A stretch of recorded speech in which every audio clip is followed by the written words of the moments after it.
Hey, how's everybody doing? Welcome back to SI Podcast here on YouTube. Oh man, it surprised me when I checked the master list and realized that I owned Scream 5 on DVD or Blu-ray.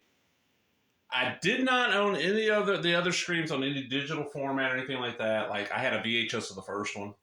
And honestly, it's not on the master list, but somewhere in the collection is a rip of the old Laserdisc, the uncut Laserdisc. So when I found this at a local junk store for $2, still see it, I'm like, yeah, I'll take it too. This is one right now. I'm seeing it all over the place in like the $5 bins.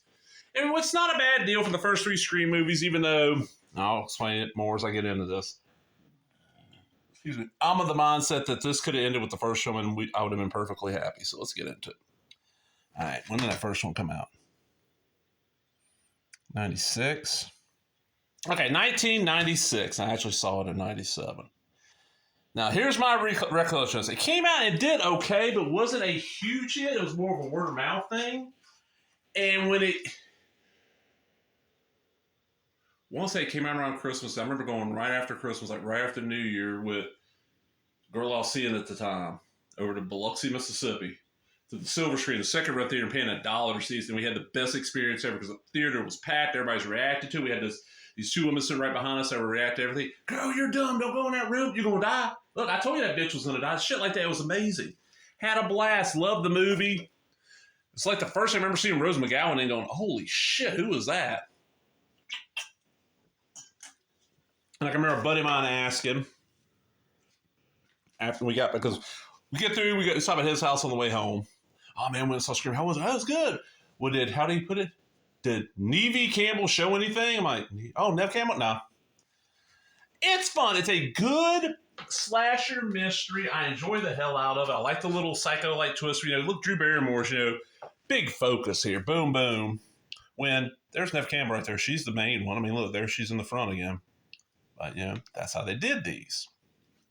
The twisted end's kind of cool with there being 2 killers and all that.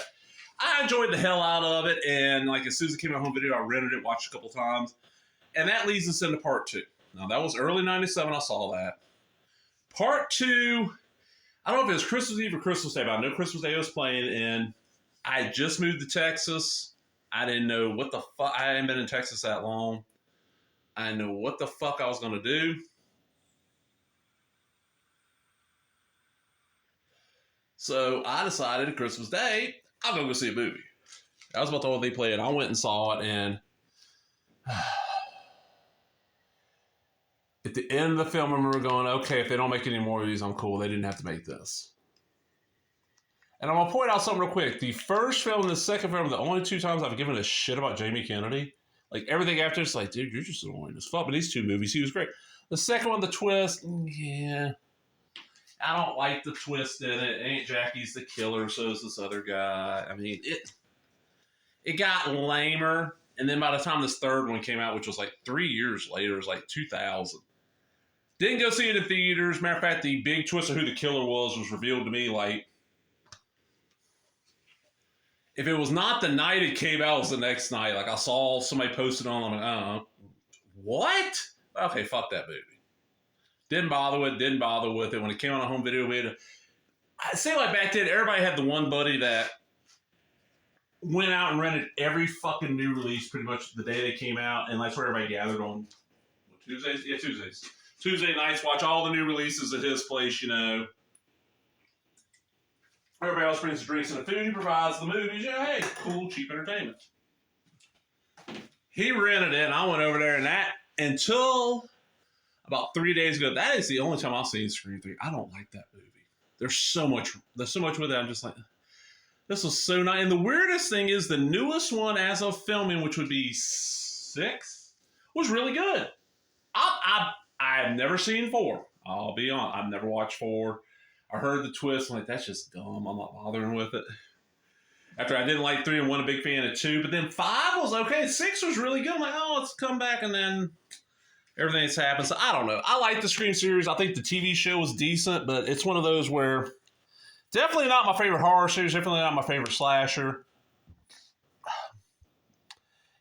And I hate that because I know this has got to be the R-rated cut. Yeah, the first film, you never really get that uncut version. Like, I don't think it's ever gotten any kind of release, legit, good release here in the States.